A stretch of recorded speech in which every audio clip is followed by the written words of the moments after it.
Let's go over the answers to the force diagram practice worksheet. An object lies motionless.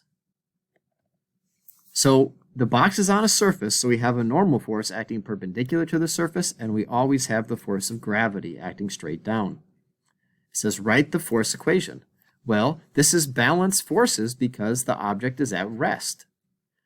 And when we write the force equation, we know that the normal force is going up, so it's a positive value, plus the force of gravity, which is a negative force because it's going down, is a negative value. So these two added together equals 0.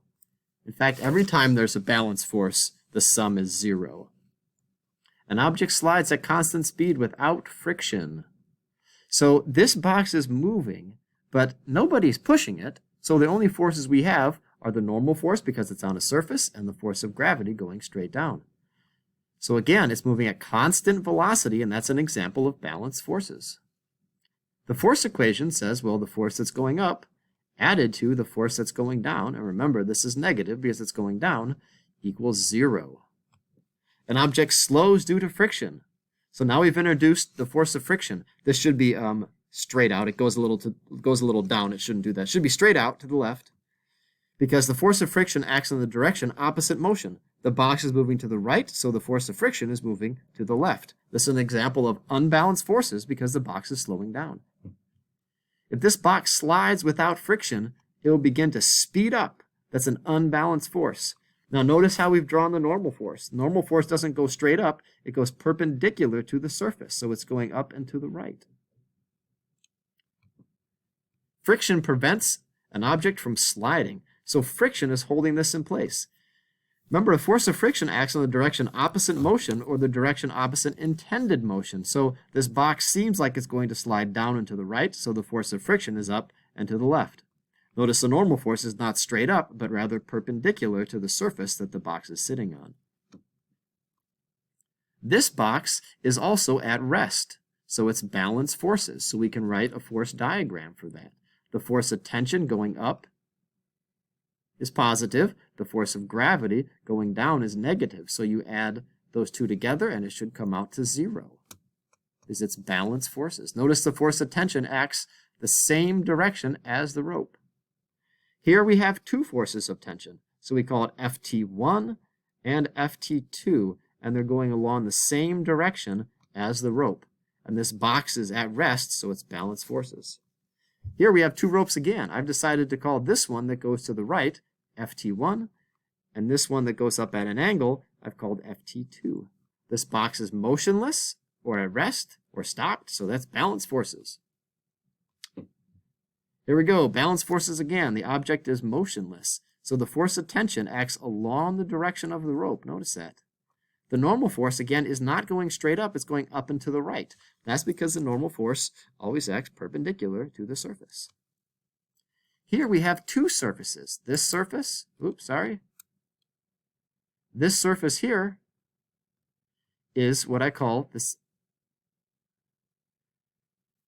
All right, well, I guess I've called this surface the first surface. So this is the normal force perpendicular to this surface here. And this is the normal force that's perpendicular to this surface here. And then the force of gravity is straight down. The box is motionless, so it's at rest. I know I didn't explain this too well, but the takeaway here is it's touching two surfaces, so there should be two normal forces, each of which acts perpendicular to the surface. Here, the object is pulled by a force parallel to the surface. So we have an applied force or a force of tension, depending on how you look at it. Maybe this is a rope, and there's no friction. So if you have a force going to the right and nothing balancing it going to the left, it's going to accelerate or speed up, so it's unbalanced forces. Here we have the same thing, no friction again, but this time it's being pulled at an angle. So I've drawn the force of tension the same direction as the rope that's pulling it. And since there's no friction to oppose the motion, the box will speed up, so it's unbalanced forces. Now, students oftentimes make a mistake on this one here. This box is being pulled down because of gravity, and it's being pulled straight up because of the force of tension. As far as this box knows, it only experiences a force that's pulling it straight up. Does the rope turn as it goes around this pulley and change direction? Sure, but as far as the box is concerned, it only feels the pull that's going straight up. So it doesn't matter what the rope's doing over here. It only matters what the rope is doing at the box. And at the box, it's pulling straight up. So this box is moving at constant speed. That means balance forces. So the up force here added to this down force should be 0. Here we have an object that's being pushed down and to the left. Notice how I've drawn the arrow down and to the left. All forces should be drawn away from your dot, away from the object. If there's no friction to oppose this motion, it should be unbalanced forces. An object is falling with no air resistance. Air resistance would be like friction, so there's no friction here. So the only thing we have acting on this box is the force of gravity pulling it down. In this case, we have an object going at terminal velocity. Terminal velocity is a situation where we have balanced forces. It's not speeding up anymore. It's going at constant velocity. Constant velocity. That means balanced forces. So the down force is going to be balanced by the up force. The up force in this case is air resistance.